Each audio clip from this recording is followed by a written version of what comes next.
드라마보다 재밌고 흥미진진한 성경 이야기가 펼쳐집니다. 더 깊은 성경의 세계로 인도하는 CTS 두란노 성경교실 인바이블의 최윤영입니다. 한 주간도 잘 지내셨죠? 자, 오늘은 하정원 목사님께서 나와주셨는데요. 올해가 안식년이라서 외부 활동을 전혀 안 하시는데 인바이블이라서 특별히 오셨다고 들었습니다. 감사합니다. 네, 고맙습니다. 고맙습니다.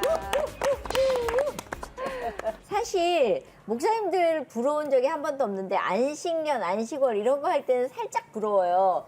근데 너무 궁금한 건 유대인들은 안식년 이런 거 7년마다 해가지고 쉬기도 해요. 어떻게 해요? 그렇죠. 근데 쉬어요? 모든 사람들이 아니에요. 보통 그 교육기관에 일하는 사람들만 그 안식년을 그 사용해요. 7년에 한 번씩? 7년에, 네. 1년을 쉬어요? 7년하고 1년 쉬고? 7년에.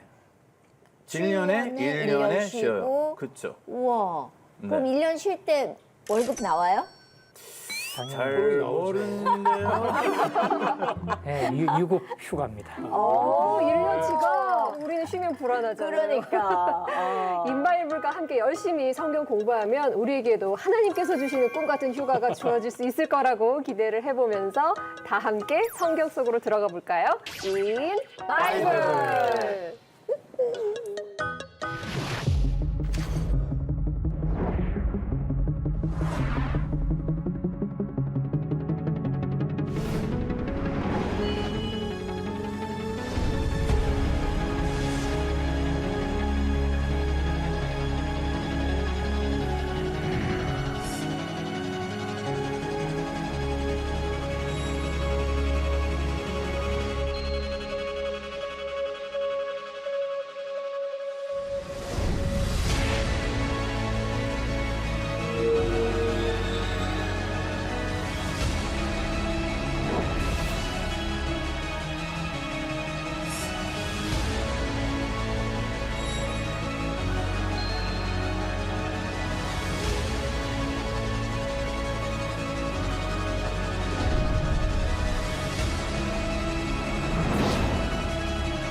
이렇게 오늘은 솔로몬 왕 세 번째 시간입니다. 지난 시간에 조병호 목사님께서 솔로몬에 대해서 잘 해석을 해주셨는데 오늘은 하정원 목사님과 함께 솔로몬이 지은 성전에 대해서 깊이 있게 알아보도록 하겠습니다. 하 목사님께서는 솔로몬 왕을 한마디로 정리해 주신다면 가능할지 모르겠지만 어떻게 정리를 하시겠어요? 솔로몬은 글쎄 솔로몬을 얘기하려면 다윗을 얘기 안 할 수가 없어요. 그래서 원래 이제 사실은 그러니까 다윗과 솔로몬이 굉장히 유사한 부분이 많은데 그것 중에 하나가 무엇이냐면 겸손함이에요. 사실은 솔로몬도 다윗도. 그래서 원래 솔로몬이 하나님께 이제 기도하는 장면이 나오잖아요. 근데 그 기도하는 내용 중에 하나가 이 부분이죠. 듣는 마음을 종에게 주사 이렇게 그 부분을 보시면서 하나님께서 주의 마음에 든지라 이렇게 성경을 쓰고 있죠. 근데 이 얘기는 다윗을 왕으로 세울 때도 똑같이 나와요. 다윗을 얘기할 때 뭐라고 쓰냐 하면 내가 이새의 아들 다윗을 만나니 내 마음에 맞는 사람이라 이렇게 하나님의 마음에 딱 맞는 사람이. 근데 그 마음에 맞는 내용이 뭐냐면 겸손함이에요, 사실은. 그러니까 다윗이 솔로몬에게 겸손한 것을 넘겨준 것도 있지만 그런 마음이 있지만 동시에 다윗이 갖고 있었던 죄된 것도 솔로몬에게 그냥 넘어가요. 그러니까 그 핵심적 사건이 밧세바 사건이잖아요.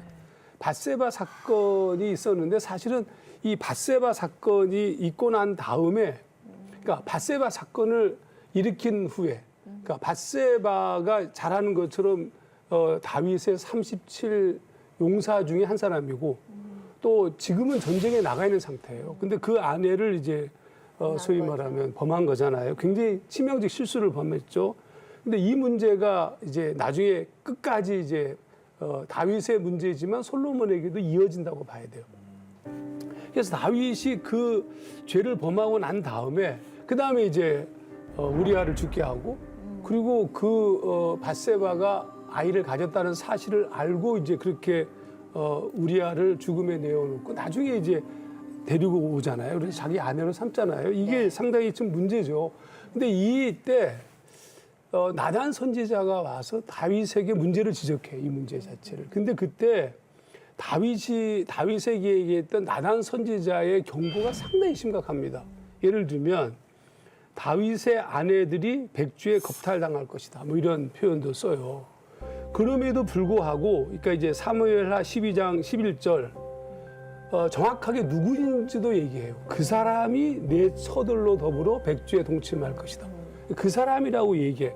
근데 이제 다윗이 그런 말을 좀 들으면서 그가 회개하고 하나님 앞에 서야 되는데 그냥 아이를 살려달라고 일주일 동안만 금식해요. 아이가 죽자마자 모든 걸 다 그냥 없었던 걸로 하는 거죠. 그러니까 이 문제가 해결되지 않아요.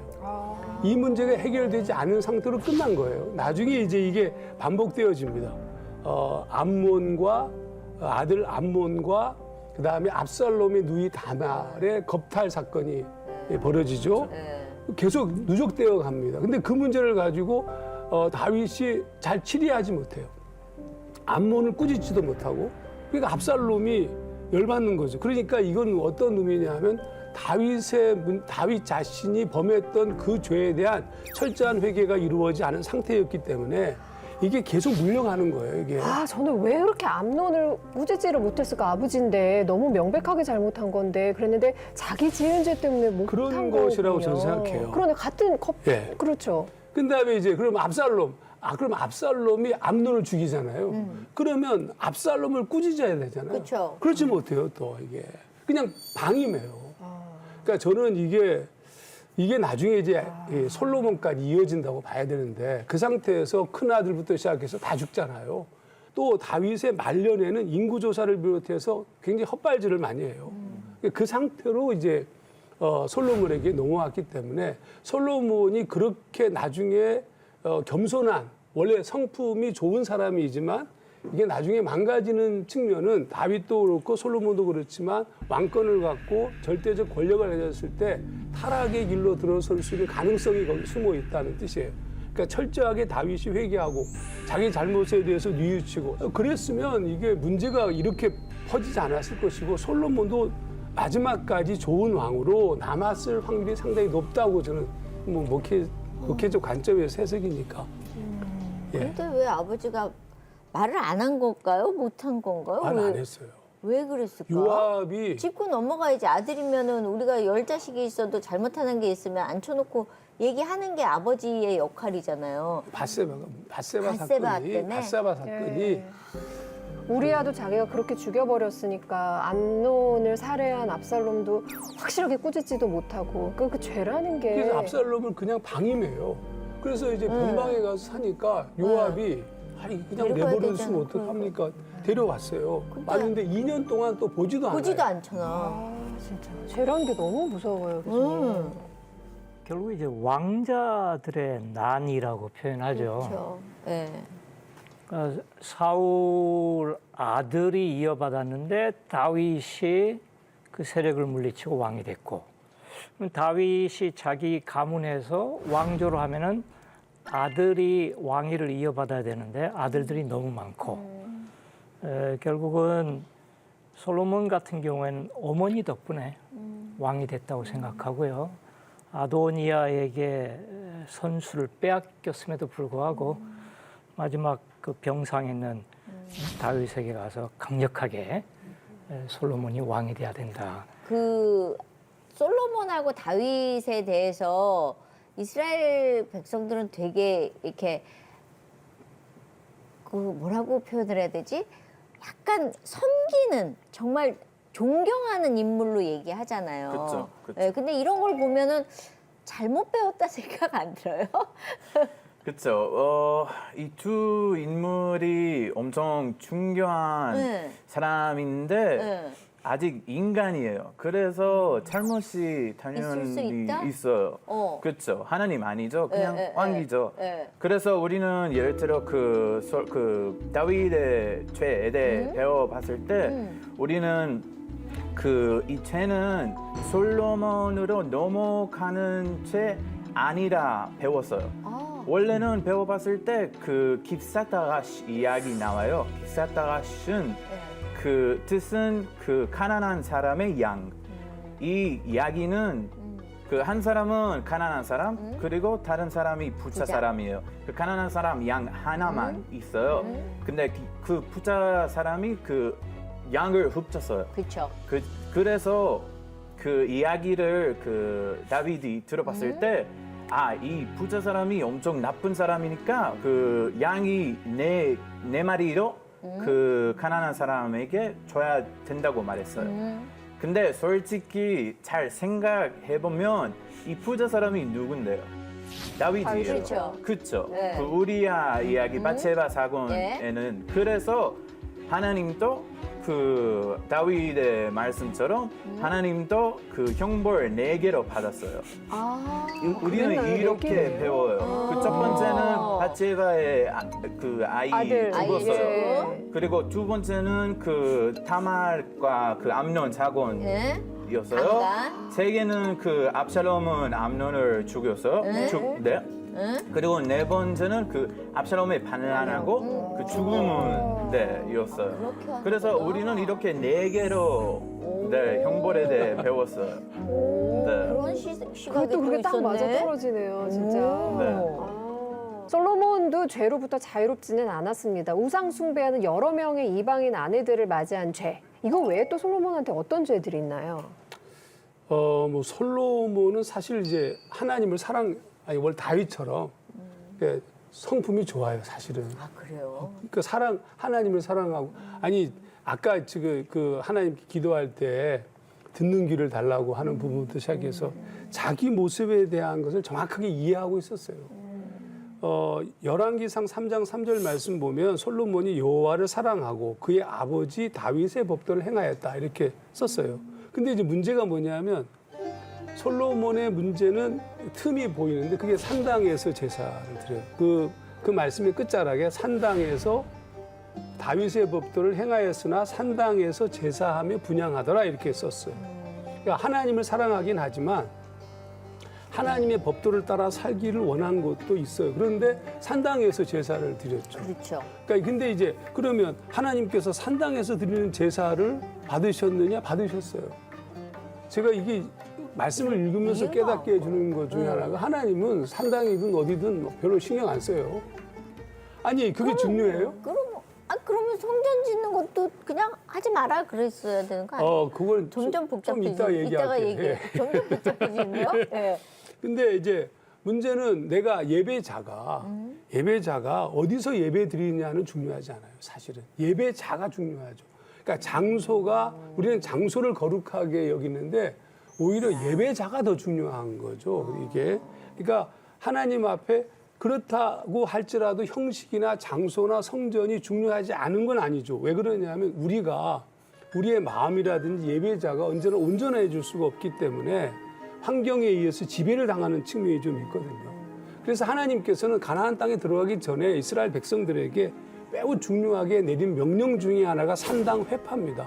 반드시 들어가서 산당을 회파하고 우상을 다 깨뜨리고 그리고 석상이니 뭐니 전부 다 걷어내라 이렇게 분명히 말씀하셨는데 그러면 솔로몬이 뭔가 아쉬운 게 있는 거예요. 이걸 그러니까 솔로몬이라는 유약함, 저는 좀 유약한 왕이라고 좀 보는데 유약함이 이것도 좋고 착한데 이거를 거절하기도 그렇고 이런 아주 애매모호한 무엇인가가 솔로몬에게 있었다. 솔로몬의 고생을 안 해봐서 그래.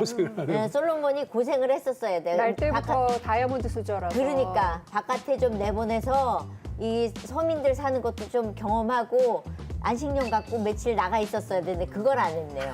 아 진짜. 왕한테도 예. 안식년이 필요하네요. 그럼요, 필요하네요. 산당이 아까워서 버리지 못한 솔로몬이 이게 이제 죄가 된 거예요. 근데 이제 아까워서 버리지 못한 죄라고 하면 떠오르는 인물이 하나 더 있습니다. 사울인데요. 아말렉 전투에서 하나님의 명령을 어기고 순종이 제사보다 낫다는 사무엘의 경고를 받았던 사울과 똑같은 실수를 솔로몬도 범했습니다. 근데 이런 솔로몬을 통해서 하나님은 성전 건축이라는 큰 일을 또 이뤄내셨어요. 솔로몬의 성전 어떤 모습이었나요? 일단은 우리 김성 교수님이 그 부분을 이렇게 좀 직접 보면서 얘기하시는 게 훨씬 편할 것 같아요. 네. 저는 오히려 관점 자체를 네. 다른 제3자의 얘기를 좀 풀어보고 싶은데 거기 스바 여왕이 네. 등장하는 부분인데 그러니까 스바가 이제 이 솔로몬을 만나는데 솔로몬의 그 지혜라는 것이 상상할 수 없는 지혜였던 거죠. 엄청난 지혜. 하나님께서 허락하신 지혜가 그래서 지혜와 총명을 심히 많이 주시고 넓은 마음을 주시되 바닷가에 모래같이 하셨다 이렇게 엄청난 거예요. 그러니까 솔로몬의 지혜는 상상을 초월한 겁니다. 그러니까 이 지혜의 근원이 솔로몬 자신에게서 나온 것이 아니고 하나님이 주신 지혜죠. 하나님께서 허락하신 지혜였습니다. 많은 사람들이 이제 솔로몬을 보러 오는 거예요. 그 지혜를 듣고 싶어서 한 말씀 좀 해주시죠. 그래서 왔던 사람 중에 하나가 스바 여왕이에요. 네. 완전 옛날에 우리 영화도 그 있지 않았었나요? 예. 솔로몬과 스바, 예, 맞습니다. 지나 롤로 브리치다. 우리만 아는 애들은 모르는, 모르죠. 젊은이는 모르는. 그렇죠. 스바 여왕이 솔로몬의 지혜를 뭐 시험하고자 온 거예요, 사실은. 그래서 막 이것저것 물어보는데 뭐 막힘이 없어요. 그러니까 기가 막힌 거죠, 스바 여왕이. 이야, 이건 뭐 도대체 그 깊이. 뿐만 아니라 그러니까 솔로몬의 지혜를 보면서 동시에 뭘 보냐면 성전도 보는 거죠. 성전도 막 상상할 수가 없어요. 성전의 위용을 보면서 어떻게 이렇게 짓지? 어떻게 이렇게 지어? 사실은 다윗이 뒤에서 다 이렇게 해줬는데도 준비했죠. 불구하고 그렇지만 거기에 솔로몬이 분명히 이제 엄청난 지혜를 가지고 성전의 모습을 더 아름답게 만들었겠죠. 그래서 이 재미난 표현이 있습니다. 제가 공동번역으로 읽어볼 텐데 네. 세바의 여왕은 솔로몬이 모든 지혜를 갖추고 있는 것을 알고 또 그가 세워놓은 전을 보고 넋을 잃을 정도로 감탄하였다. 넋이 빠진 거예요. 너무 아름답고 너무 그러니까 기가 막히니. 딱 보는 순간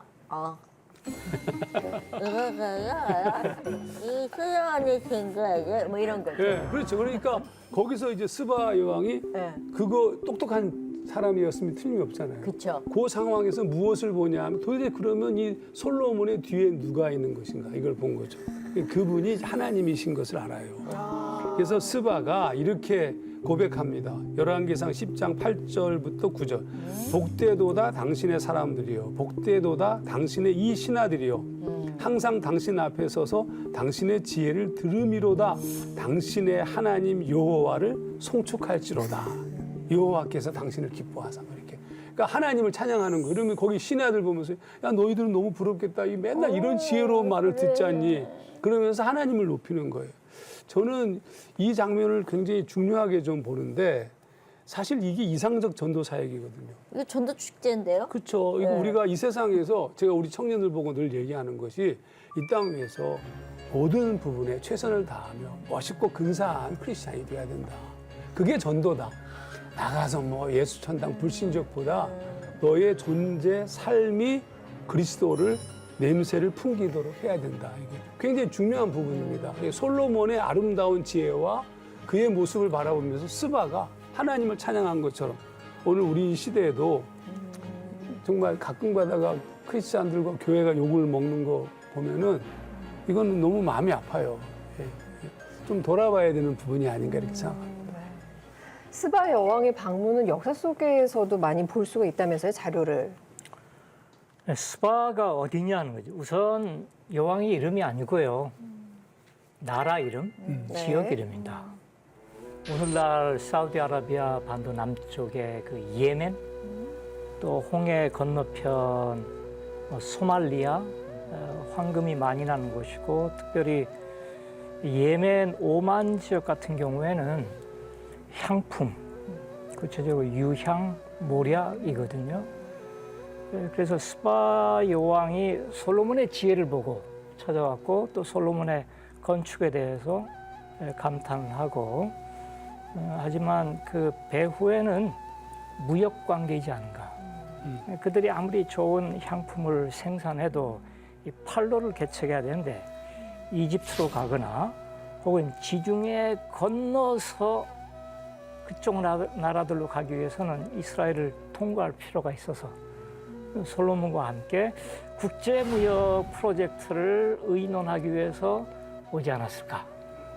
거기엔 신하들 중에서도 무역 관계자들. 왜냐하면 우리가 솔로몬의 페니키아와의 관계를 통해서 국제무역한 것을 잘 알고 있거든요. 그래서 스바 여왕이 다스리는 그곳의 유향과 몰약은 거의 유일합니다. 지금도. 향품, 분향에 필요한 향의 재료가 나오는 것이고요. 그 기능을 말씀드리자면은 우선 일반인들도 해충몰하는 데 필요한 게 그 향이에요. 유향과 그렇죠. 몰약. 네. 그걸 집안에 피워놓으면은 옛날에 집들이 그렇잖아요. 그 해충들이 많고 전갈도 있고 한데 그걸 피워놓으면은 그것이 이제 이렇게 못 오는 거죠. 사라지게 하는 것이죠. 궁금한 게 사실은 성전을 아까 얘기하시면서 김성 교수님한테 넘기셨잖아요. 어떻게 생겼는지 너무 제가 살라 그러는 건 아니고요. 제가 돈이 없어가지고 그 우선 정도는. 그 설계도가 나와 있고요. 아, 그래요? 그 가장 기본적인 것이 이제 길이의 단위가 팔꿈치에서부터 손가락 끝까지 이거 하나가 한 규빗입니다. 그렇죠. 그래서 이렇게 이제 카운트를 하죠. 예. 40에서 50cm쯤. 사람마다 다른데 일 규빗이. 그러면은 그 정하는 사람은 늘 그것만 그래서 정했겠네요. 우리와 같이 나무 막대기로 1규빗짜리가 있어서 거기에 맞춰서 길이가 60규빗이다. 그럼 우리 보통 한 30m. 폭이 20규빗이다. 그럼 한 10m 정도. 전 생각이 진짜 짧은가 봐요. 왜냐면은 내가 설계사면 내 규빗으로 하면은 한 4층짜리 되면 최현영 아나운서가 뭐 한 7층 될 것 같은 느낌. 그래서 팔 길이가 다르니까 예, 막대기를 잘라놓는 왕실마다 자를 만들어 평균적인 놨구나. 고량형이 있어가지고 거기에 맞춰서. 그러니까 길이가 30m에 폭이 10m잖아요. 그래서 전형적인 그리스 신전은 2대 1인데 3대 1로 굉장히 길쭉한 건물이라는 걸 알 수가 있고요. 높이가 30규빗이니까 한 15m 정도니까 뭐 4, 5층 정도 높이로 그렇게 볼 수 있고요. 인테리어가 바닥에 잣나무로 마루를 깔았고요. 벽에 백향목 널판지를 깔았고요. 천장까지 해서 거기다 금박을 입혔어요. 거기에 이제 음각으로 부조를 깎아서 그러면 안에 들어가면 온 천지가 황금 덩어리예요. 저희 지금 화면으로 보이는 금박이라는 것은 순금을 망치로 때려서 얇게 그렇게 순수한 금이 상당히 잘 얇게 펴진다고 그럽니다. 그것을 다 했고요. 재물을 고기를 가져오면 안 되고요. 율법에 의해서 살아있는 흠이 없는 살아있는 가축을 재물을 가져오게 돼 있거든요. 그 자리에서 이제 도축을 해서 그 자리에서 각을 떠서 숯불고기를 해야 되는 거죠. 장작을 피워가지고 제단 위에서 오른쪽에 저기서 이제 그래서 번제는 완전히 태워버린 거고요. 나머지는 같이 있는 사람들이 먹고 기뻐하는 그러한 행위입니다. 저는 무엇보다 중요한 것은 예루살렘의 솔로몬이 성전을 세움으로써 예루살렘이라는 도시가 이스라엘 지역의 유일한 여호와의 장소가 돼요. 한편으로는 당연한 것 같지만 다른 한편으로는 여호와 하나님의 거룩성을 한 도시에 제한시키는 역할을 합니다. 이것이 이제 이스라엘 역사 내내 왕들의 그 공과의 기준이 돼요. 예루살렘 여호와를 섬기는 왕과 그렇지 못한 왕. 성전 가보고 싶다. 그러니까 남아 있었으면 진짜 그니까. 그 터는 남아 있습니다. 그건 소용없고 건물이 있어야 건물주가 누군지도 알아보고 싶고. 건물주 하나님. 머릿속에 솔로몬의 성전 그려지십니까? 그렇게 화려하고 웅장했던 솔로몬의 성전이 수차례 파괴와 재건을 반복하다 역사 속에 묻히게 됐는데요. 과연 지금은 어떤 모습으로 남아있는지 궁금하시죠? 인바이블에서 직접 확인할 수 있습니다. 이스라엘 현장 연결해 볼게요. 통신원 나와주세요.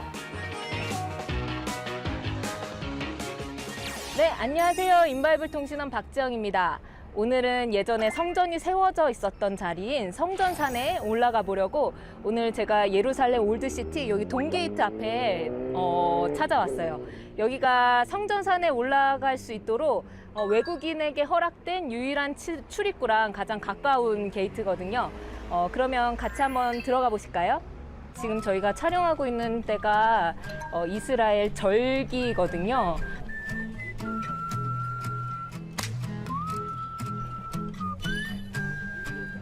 우와. 줄 서 있는 거예요? 보시면은 여기는 뭐냐면 몇 년 전에 생긴 거예요. 여기는 오, 굉장히 넓고 보이시는지 크네요. 모르겠는데, 그러니까 이것도 통곡의 벽의 일부거든요. 저 앞에 여기에 보면은 저 앞에 불룩 튀어나온 저기 돌들이 보이시죠? 2차 그러니까 헤롯 대왕 시절에 저게 성전으로 올라가는 계단이 있던 흔적이에요. 아, 계단이 없어진 거네요.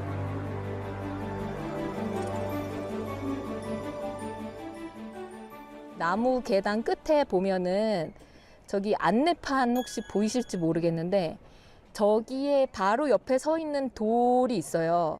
저 돌이 뭐냐면 이 돌이 이 성전 코너 끝에 벽 제일 꼭대기 위에 세워져 있었을 거라고 추정되는 돌인데 저 코너가 과거에 이제 나팔수들이 저기에 서서 나팔을 불었다고 이제 추정을 하고 있어요. 특히 이 성전산 주위에 굉장히 많은 고고학 발굴들이 계속적으로 이루어지고 있는데 특히 저 통곡의 벽 밑으로 계속적으로 2차 성전 시대뿐만이 아니라 솔로몬 왕 시대, 1차 성전 시대의 그 흔적들이 계속 발굴이 되고 있어요.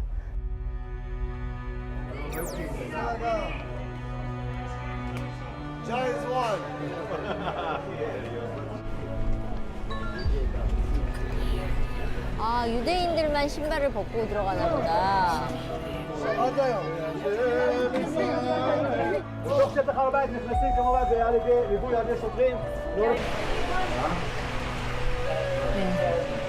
네, 보시면은 여기 또 입구에서부터 기도하시는 유대인 분도 보이시고요. 네, 왜냐하면 이 안에 들어가면 기도할 수가 없거든요. 그러니까 이 문을 들어서기 직전에 기도를 하고 들어가신 거예요. 아, 지금 옷 입어야 되나요? 아, 이분은 외국인입니다라는 표시예요. 지금 외국인들은 이 옷을 입은 외국인들은 여기를 자유롭게 다닐 수 있는데 유대인들은 지금 경찰 호위하에 정해진 경로로만 가고 있어요. 오른쪽이 지금 무슬림들이 예배를 드리는 아락사 사원이고 지금 무슬림 분들과 경찰들이 곳곳에 포진해 있고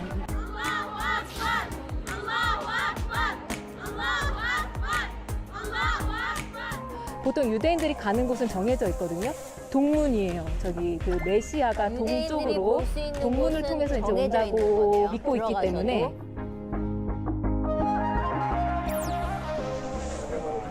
유대인들이 지금 이 동쪽 문 근처에 서 있는데 여기가 유대인들이 서서 저 성전 지금 여기 저 머리 저기 황금돔 사원의 지붕이 보이는데 절대 기도 행위는 할 수가 없어요. 그래서 다들 그냥 멀뚱멀뚱 서 있지만 지금 아마 속으로는 기도를 하고 있겠죠.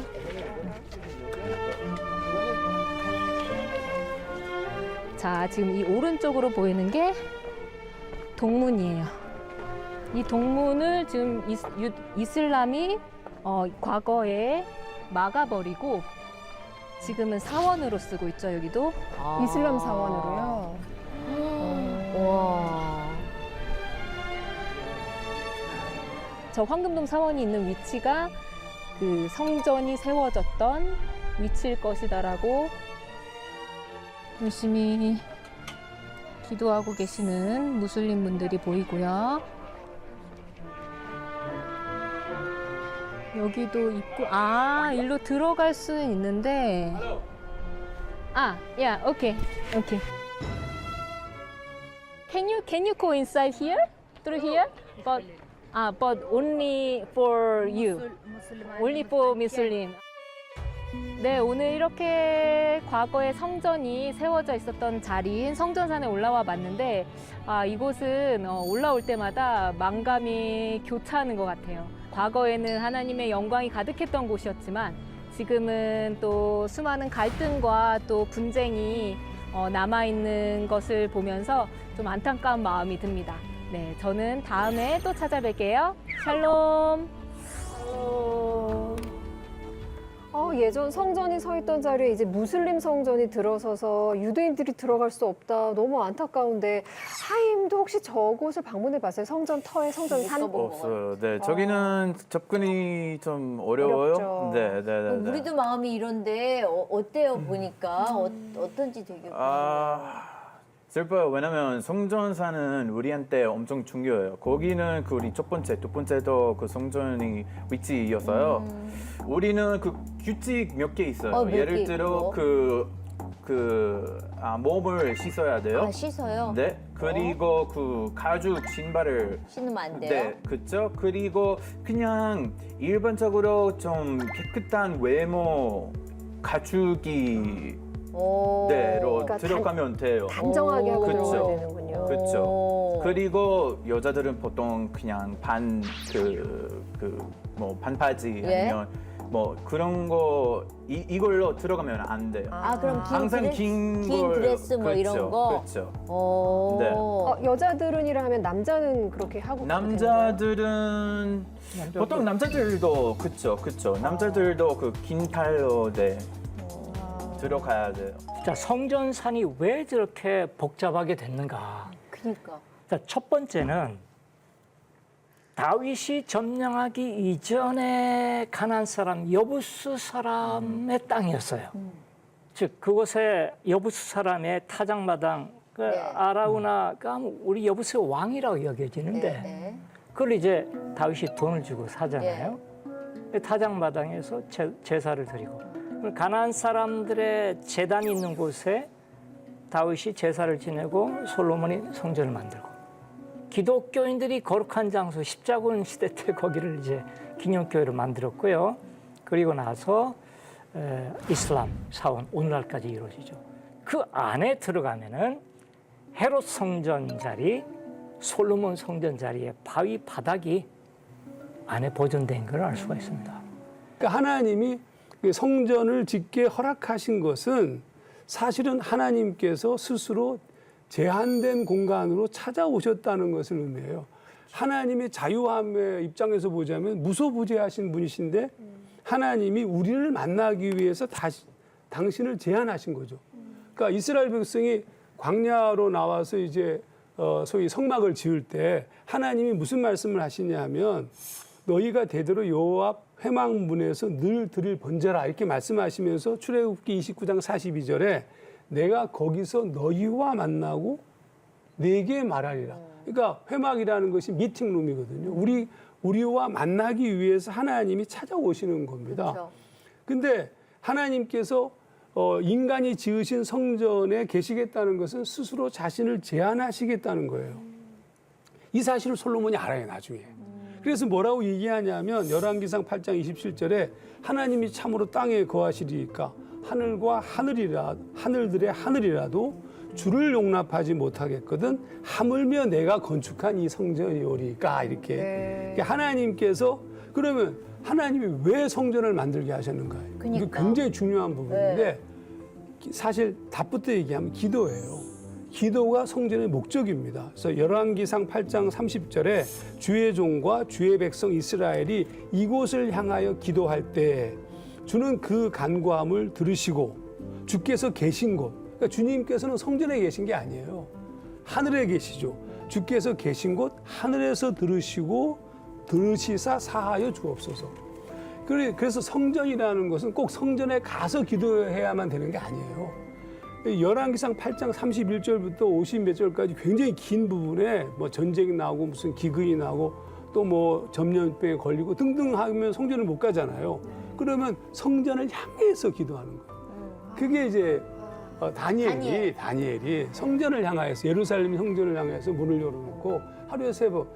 굉장히 중요한 개념이죠. 성전이 중요한 것이 아니고 하나님이 우리와 함께 계시고 싶어 하시는 것이 더 중요한 거예요. 우리한테 성전은 엄청 중요해요. 네. 왜냐면 우리는 거기는 뭐 다시 우리 종교적인 역사 거기 좀 뭐 중요하게 뭐 진행했으니까 우리 첫 번째, 두 번째 성전 거기 있었어요. 근데 성전산에서도